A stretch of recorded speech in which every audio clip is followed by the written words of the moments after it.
नमस्कार. हा व्हिडिओ फक्त मुलींच्यासाठी आहे. मुलींनी नक्की पाहावा. तुम्ही जर कोणावर प्रेम करत असाल आणि तुम्हाला जर तो मुलगा जर तुमच्यावर खरं प्रेम करतोय की नाही हे पाहायचं असेल तर तुम्ही हा व्हिडिओ शेवटपर्यंत नक्की पहा. जर तुम्हाला तो मुलगा मला वेळ नाही असं सांगत असेल तर ते खोटं बोलतोय. कारण जो व्यक्ती आपल्यावर प्रेम करतो तो कधीही मला वेळ नाही असं सांगत नाही. तो वेळ काढून तुमच्याशी बोलेल. प्रेम करणारी व्यक्ती कधीही तुम्हाला दुःखात पाहू शकत नाही.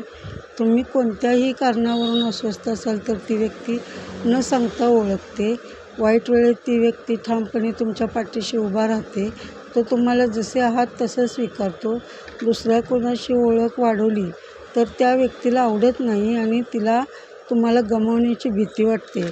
तुम्ही दिसला नाही तरी ती व्यक्ती अस्वस्थ होते आणि तुम्ही बोलणे बंद केले तर ती व्यक्ती डिप्रेशनमध्ये जाते. कारण ती व्यक्ती तुमच्यावर खरं प्रेम करत असली. त्याला कोणतीही सुंदर व्यक्ती सुंदर दिसत नाही तुमच्याशिवाय.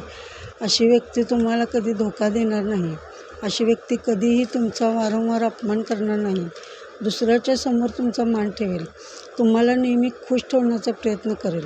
परंतु तुम्ही तरीसुद्धा आंधळे प्रेम करू नका. कारण त्यामुळे तुमचा भविष्यात मोठा लॉस होईल. प्रेम करताना फक्त स्वतःचा विचार करून चालत नाही तर ते तुम्हाला भविष्यात धोका तर देणार नाही ना हे पहा. फक्त काहीही करून मला प्रेम मिळवायचेच आहे असा विचार कधीही करू नका. प्रेम एकतर्फी तर नाही ना हेही पहा. कारण तसे असेल तर तो तुमचा फक्त वापर करून घेईल. तुम्ही स्वतः जर कन्फ्यूज असाल तर थांबा. लगेच निर्णय घेऊ नका. शक्य असेल तर इतर व्यक्तींचा सल्ला घ्या.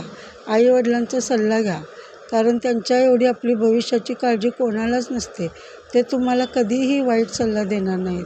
जेव्हा तुम्ही प्रेम करता तेव्हा तुमच्यावरती कोणतीही जबाबदारी नसते.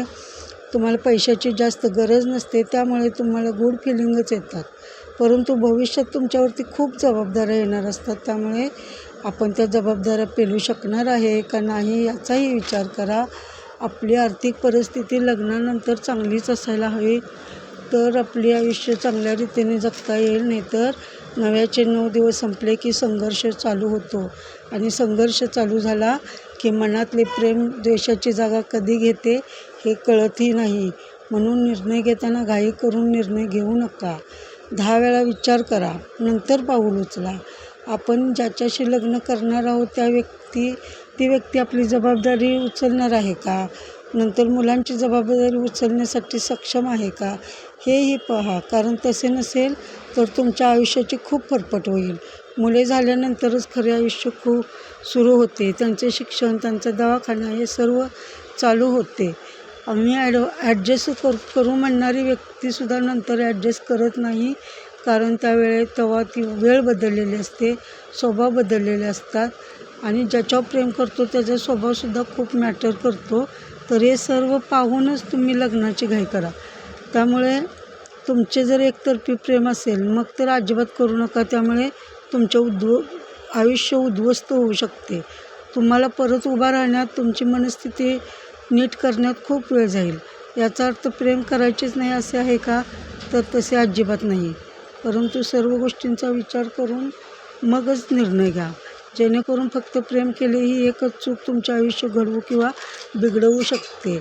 तुम्ही जर लग्न करायचा निर्णय घेतला व घरच्यांना तो मान्य नसेल तरी तुम्ही फक्त आमचे एकमेकावर प्रेम आहे म्हणून जर तुम्ही सर्व नाते तोडून ते संपवून जर लग्न करत असाल तर तेही चुकीचेच आहे. कारण नंतर तुम्हाला जर कोणतीही अडचण झाली तर आई वडील, भाऊ बहीण व इतर नातेवाईक त्यावेळी धावून येत नाहीत आणि तुम्ही एकटे पडता. तुम्हाला स्वतःलाच मॅनेज करावे लागतात गोष्टी. तू लग्न केले आहेस तर तुझ्या मनाने लग्न केले आहेस तर तू सांभाळ असे लोक बोलतील आणि नंतर तुम्हाला खूप पश्चाताप होईल. आता असेही बोलतात लोक आणि तेव्हा तुम्ही पूर्णपणे एकटे पडता. तेव्हा ना तुमचा जोडीदार तुमच्यासोबत असतो, ना तुमचे आई वडील असतात, ना नातेवाईक असतात. त्यासाठी कोणताही निर्णय घेताना चुकीचा निर्णय घेऊ नका. धन्यवाद. चॅनलला लाईक करा, सबस्क्राईब करा.